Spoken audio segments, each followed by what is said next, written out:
একটু খেয়াল করব। আমাদের আজকের অঙ্ক হচ্ছে সপ্তম শ্রেণী 5.3 এর 23 নম্বর অঙ্ক, উদাহরণ 23। ঠিক আছে, এটা কি প্রশ্ন লেখা আছে ax - by ax - by plus ax - by কে উৎপাদকে বিশ্লেষণ করো। সেক্ষেত্রে আমরা এই প্রশ্নটাকে এখানে আবার লিখবো ax - by plus ax - by।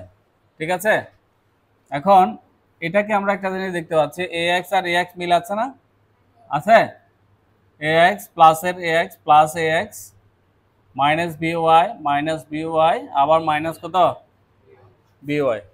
আমি একটু সাজিয়ে লিখলাম, ax টাকে x লিখলাম, x এর পাশে ax লিখলাম, by মাইনাস by। তাহলে এখানে একটা জিনিস দেখতে পাচ্ছি ax প্লাস ax, তাহলে কয়টা ax? দুইটা ax, তাহলে 2ax মাইনাস by তাহলে মাইনাস 2b। বুঝা যাচ্ছে না? সহজ না? ওকে, তাহলে দেখো এখানেও 2 আছে, এখানেও কি আছে? 2 আছে। তাহলে কি থাকে? 2 যদি কমন নিয়ে নিই তাহলে এখানে কি থাকবে? ax।